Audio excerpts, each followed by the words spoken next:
बिस्मिल्लाहिर्रहमानिर्रहीम। जी वीवर्स, मैं हूं वसीम सिद्दीकी और जैसा कि आप जानते हैं कि काफ़ी अरसे के बाद, तकरीबन 2 हफ़्ते के बाद मैं ये वीडियो आपसे शेयर करने जा रहा हूं। और वो क्यों शेयर करने जा रहा हूं, आप सबको भी शायद मालूम ही हो कि मुझ पर भी कोरोना वायरस कोविड-19 का अटैक हुआ और किस तरह से हुआ, क्या क्या चीज़ें मेरे साथ हुई, आपसे शेयर करता हूँ। ये वीडियो बनाने का मकसद मेरा यही है। तो हुआ ये कि 25 रोज़े माशाल्लाह से और 25 तरावी मैंने पूरी पढ़ी। उसके बाद से मेरी तबीयत थोड़ी सी बिगड़ना शुरू हो गई। फिर मेरे किसी चीज़ में दिल नहीं लग रहा था और ऐसा हुआ कि 1-2 दिन के बाद से मेरे पेट में मेरे ऑक्सीजन, मेरे लंग्स बहुत ख़तरनाक तौर पर डैमेज होने लग गए थे और मुझे अर्जेंट तौर पर चांद रात के दिन हॉस्पिटलाइज्ड होना पड़ा, निजी हॉस्पिटलाइज्ड में। अगर मैं हॉस्पिटलाइज्ड नहीं जाता तो मेरे लिए बहुत ही कॉम्प्लिकेशंस पैदा हो जाती और शायद मैं आज जो आपसे वीडियो शेयर कर रहा हूँ शायद कर भी नहीं सकता। मगर अल्लाह ताला की कुदरत, अल्लाह ताला की रहमत, मेरी पूरी फैमिली की, मेरी माँ की दुआएं, मेरे दोस्तों की, अहबाब की, रिश्तेदारों की, मेरी बहनों की, भाई की, मेरी भांजियों की, भांजों की, सबकी दुआएं, भतीजे की, सबकी दुआएं मेरे साथ थी। तो आज मैं आपसे अपनी वीडियो शेयर कर रहा हूँ और इस वीडियो को बनाने का मकसद ये है कि सिर्फ एहतियात एहतियात एहतियात, सिर्फ मास्क लगाना है, डिस्टेंस रखना है और अपने आप को, अपनी फैमिली को सेफ़ रखना है। तो आइए आपसे बताता हूँ कि मेरे साथ क्या क्या हुआ। जब मैं हॉस्पिटल में एडमिट हुआ जाकर चांद रात को, तकरीबन 6 दिन में वहाँ पर रहा और 6 दिन में घर में आइसोलेट रहा। तो आइसोलेट के दरमियान जब मेरा ट्रीटमेंट शुरू हुआ, जब मैं एडमिट हुआ, तो मुझे जाते ही इन्होंने जो ये आप ऑक्सीजन देख रहे हैं, इस ऑक्सीजन की मुझे अशद ज़रूरत थी। और मेरा जब मैं एडमिट हुआ तो मेरे जो बीट्स थी, जो भी लंग्स के जो प्रॉब्लम थे, वो बहुत ही वीक्स थे। वो 88 से 90 के अंदर थे और नॉर्मल इंसान को कम से कम चाहिए होता है तकरीबन 96, 94, 95। तो ये बड़ी मुश्किल से अरेंजमेंट इसका इधर होना बहुत मुश्किल था घर के अंदर, तो इसीलिए मुझे हॉस्पिटलाइज्ड होना पड़ा। ठीक है, यही मसला पूरी दुनिया में चल रहा है। सबसे ज़्यादा मसला इसका चल रहा है इंडिया के अंदर। ये उधर चीज़ इतनी महंगी हुई हुई है, लोग हाथ में 40-40 लाख, 40-40 हज़ार रुपये लेकर के घूम रहे हैं, मगर ये चीज़ इनको मुहैया नहीं है जो ऑक्सीजन सिलेंडर है। पैसे लेकर घूम रहे हैं, इसीलिए हलाकतें वहाँ पे 4000 से अबव हो रही है पर डे अब तक, और कंट्रोल में नहीं आ चुका है, बहुत फैल गया है। अब हम बात करते हैं अपने पाकिस्तान की। पाकिस्तान के अंदर अल्लाह का शुक्र है कि ये रेशो थोड़ा सा कम हो गया हैगा और जिस ममालिक में थोड़ा कम हुआ हैगा आपके सामने डिटेल आ रही है, ख़बरों में आप देखते रहते हैं। और पाकिस्तान में अल्लाह का शुक्र है थोड़ा सा कम हुआ है, मगर ये कि पेशेंट्स हॉस्पिटलाइज्ड में हो रहे हैं और इलाज करवा रहे हैं और उनको अटैक हो रहेगा। और मुझ पर जो अटैक हुआ वो कोविड नमूनिया का था, जो थोड़ा सा हार्ड था। कोविड के अंदर मैं आपको बताऊं कि इसके सिम्टम्स बहुत मुख्तलिफ़ तरह के होते हैं अलग अलग पेशेंट पर। तो मेरे सिम्टम्स ये थे कि मेरे ऑक्सीजन की तकरीबन जो भी ऑक्सीजन थी लंग्स की, वो ख़त्म हो रही थी। पेट में बहुत हिचकोले आ रहे थे, उल्टी की तरह मुझे लग रहा था, मुझे किसी चीज़ में दिल नहीं लग रहा था।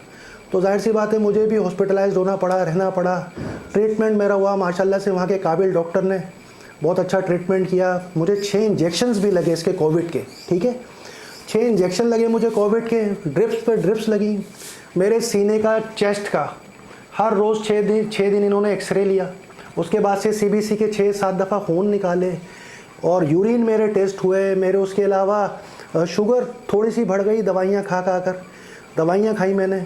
और क्या क्या चीज़ मैंने इस्तेमाल करी जब मैं हॉस्पिटलाइज किया। तो सबसे पहले मैं आपसे व्यूअर शेयर करूंगा कि सबसे पहले मेरे को इन्होंने जा करके ऑक्सीजन फराहम करी और ऑक्सीजन के दरमियान मेरे को इन्होंने ये एक मास्क दिया, ठीक है, जिससे थोड़ा सा ऑक्सीजन कंट्रोल हो।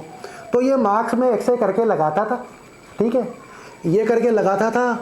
तो इससे भी कंट्रोल इन्होंने करा कुछ, मगर इससे थोड़ा सा बात नहीं बनी। ठीक है, जब बात नहीं बनी, थोड़ा सा ऑक्सीजन की मुझे और ज़रूरत पड़ी और सब चीज़ होने लग गई। तो इसके अलावा फिर इन्होंने ये दूसरा वाला मुझे मास्क दिया जो थोड़ा सा हार्ड उसके अंदर लगाते हैंगे। ठीक है, ये वाला, इसके अंदर आप देख रहे होंगे एक थैली भी हैगी। ठीक है, ये इस तरह से इन्होंने मेरे को करके दिया, ये इस तरह से करके मैंने लगाया। फिर इसके बाद से जब बहाल होना शुरू हुई थोड़ी सी मेरी, 3-4 दिन गुजर गए, 5 दिन गुजर गए, थोड़ा सा बहाल होना शुरू हुई, तो फिर ये इन्होंने हटा दिया। उसके बाद से मेरी ऑक्सीजन थोड़ी सी बहाली पर आ गई, ठीक है। बहाली करने के बाद जब मैं थोड़ा सा नॉर्मल हुआ, तो फिर मेरे को ये सादे वाले जो नॉर्मल होती है, जिसमें आप फिर सिर्फ ये इसमें ऐसे करके, ये ऐसे करके आप इसमें फिट कर लेते हैं, और फिर ये कि थोड़ा सा इसमें नॉर्मल हो जाती है और ये 90 से अबव हो जाती है जब ये वाला यूज़ करते हैंगे, जो आपकी सांस ऑक्सीजन पर चल रही होती है, ठीक है। फिर जब आपकी नॉर्मल सांस बहाल हो जाती है तो फिर ये इसको हटा देते हैंगे। मगर ये है कि आखिर तक जब तक आपको ज़रूरत पड़ती है ये आपके पीछे पूरा लगा रहता है और आप इससे ऑक्सीजन ले रहे होते हैं, जिससे आपके लंग्स में जान आ जाती है और आपका ट्रीटमेंट चलता रहता है। उसके बाद क्या हुआ मेरे साथ? उसके साथ ये हुआ कि मेरे दिन में डॉक्टर्स वगैरह जो भी हैं वो इस तरह से करके, इसको बोलते हैं फिंगर पल्स ऑक्सीमीटर। तो ये मेरा इससे ऑक्सीजन की रफ़्तार मालूम करते थे कि मेरे ऑक्सीजन के जो बीट्स है वो क्या इसकी होती है। तो अभी भी आप देख रहे होंगे ये तकरीबन 94, 95, 6 शो कर रहा है, तो ये तकरीबन मेरा नॉर्मल हैगा, ठीक है। तो ये मेरा डॉक्टर्स, जब मैं हॉस्पिटल में था तो वहाँ तो बड़ी मशीनें होती थी, तो वो अपनी मशीनों पर चेक करते थे।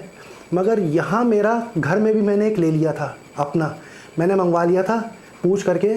तो ये मैंने अच्छी कंपनी का लिया था, ऑक्से वॉच कंपनी का, ये आप देख रहे होंगे, ये इसका आएगा, ठीक है। तो ये मैं चेक करता रहता था अपना, तो इससे भी मुझे पता चलता था कि मेरी कितनी भी चल रही है। अभी भी देखें मेरी 95, 96 आ रही है, ठीक है। और इसके चेक करने के अलावा फिर बुखार में हर वक्त अपना चेक करता था।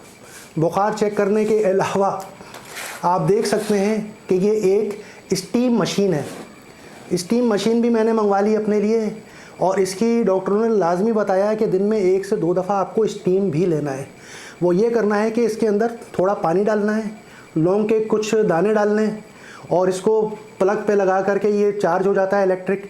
आपने दिन रात 2-3 दफ़ा इसमें स्टीम लेना है, ताकि आपके फेफड़ों के अंदर जो भी कुदरती जान है वो बहाल हो जाए, और जो भी लंग्स वगैरह के अंदर जो भी हल्का सा जाला वगैरह आ गया है, क्योंकि मेरे जाले आ गए थे एक्सरे के ऊपर, तो ये जाले वगैरह उसमें से निकल जाए। तो ये सारी ट्रीटमेंट, ये सारी ऑक्सीजन शेयर करने का मकसद है, ये जितने भी मार्क्स हैं ये सब शेयर करने का मकसद ये है कि मैं इन ये प्रोसेस से हो करके आया हूँ हॉस्पिटलाइज से, ठीक है। तो आप लोगों से भी मैं यही रिक्वेस्ट करता हूँ कि देखें, आने वाली चीज़ होती है, किसी पर भी आ सकती है, ठीक है। तो दिल बर्दाश्ता बिल्कुल नहीं हुआ करिए, बस सिर्फ मास्क लगाइए, जैसा कि मैंने भी लगाया हुआ है। अभी भी मैं तकरीबन 6 दिन हॉस्पिटल रहने के बाद 6 दिन घर में मेरे आइसोलेट मुकम्मल हो गए, और मैंने डॉक्टर का विज़िट भी कर लिया है, और मगर मैं मेडिसिन अभी भी खा रहा हूँ, जिसकी वजह से मुझे शुगर भी हो गई है, ठीक है। मगर शुगर का मकसद ये नहीं कि आपकी कोई शुगर पहले से थी, वो जाहिर सी बात है जब इस तरह की मेडिसिन देते हैं तो उसमें शुगर हो जाती है, तो उसके कंट्रोल के लिए भी मैं बस वो खा रहा हूँ, मगर मीठा वगैरह मेरा बंद करा हुआ है, ठीक है। मगर ये है कि अल्लाह का शुक्र है कि अब नॉर्मल लाइफ ज़िंदगी आ गई है, और मैं अपनी फैमिली मेम्बर्स वगैरह के साथ बैठ रहा हूँ, उठ रहा हूँ। मगर अभी भी डॉक्टर ने मुझे तकरीबन 2 हफ्ते का ट्रीटमेंट दिया हुआ है, मेडिसिन दी हुई है, उसको मैं यूज़ कर रहा हूँ, और बस अब आपके सामने हूँ, अपनी फैमिली वालों के साथ हूँ, घुल मिल रहा हूँ, हल्की हल्की ज़िंदगी मेरी लाइफ नॉर्मल हो रही है। मगर ये है कि फिर भी तकरीबन मुझे लग रहा है कि 1 महीना मुझे लग जाएगा थोड़ा सा इन चीज़ से निकलते हुए, ठीक है। तो आपसे भी मैं एहतियात की अपील करता हूँ खुदारा कि अपने घर वालों को और अपना बहुत ख्याल रखें, सिर्फ मास्क का यूज़ करें, सिर्फ इसको यूज़ करें, ठीक है। और वैक्सीनेशन पूरे पाकिस्तान में लगाई जा रही है, तो आप लोग भी खुदा के वास्ते वैक्सीनेशन करवा लीजिए। पहले मैं भी नहीं चाह रहा था, मगर अब मुझे भी डॉक्टर ने बोला है कि आप भी तकरीबन 1.5 महीने के बाद करवा सकते हैं, और मैंने भी अपने घर वालों को मशवरा दिया है कि वैक्सीनेशन लाजमी है, जिससे आपकी क़ुव्वत मुदाफ़ियत थोड़ी सी बढ़ेगी और आप भी थोड़ा सा इससे सेफ्टी महसूस करेंगे। तो अपना बहुत ख्याल रखिएगा और दुआओं में याद रखिएगा। अल्लाह ताला ने मुझे नई ज़िंदगी देनी थी, तो आज आपसे मैंने ये अपना क्या कि ये थोड़ी सी मालूमात भी आपको फ़राहम करूं, और थोड़ी सी इन्फॉर्मेटिव वीडियो भी आपके लिए बनवाऊं, और अपना हाल हवाल भी बताऊं कि मैं आपसे इतने दिन क्यों दूर रहा। तो मैं चांद रात को गया था और काफ़ी दिन तक हॉस्पिटलाइज रहा। इस दफ़ा की ईद वगैरह तो बस जैसी गुजरी है वो बस हम लोग जानते हैंगे। तो अपना ख्याल रखिएगा। दुआओं में याद रखिएगा और मेरे लिए बस दुआ करिएगा, और जितना हो सके अपने आप को सेफ करिएगा और मास्क का इस्तेमाल लाजमी करिएगा। अगर ये आप करेंगे मास्क का इस्तेमाल, तो यकीन जाने कि आप तकरीबन 100 में 70-80% तक सेफ रहेंगे। ठीक है, मुझे इजाज़त दीजिए और इंशाल्लाह फिर किसी अब नई वीडियो में आपके साथ मुलाकात करूंगा रूटीन के मुताबिक। ये एक सिर्फ इन्फॉर्मेटिव वीडियो थी जो आपको समझाना था कि इन प्रोसेस से मैं गुजर चुका हूँ, इसमें इस रगड़े में आप ना आ जाएं। अगर आपको अपनी सेफ्टी चाहिए तो सिर्फ मास्क का इस्तेमाल करें और अपने घर वालों से डिस्टेंस करें। इजाज़त दीजिए, अल्लाह हाफिज़।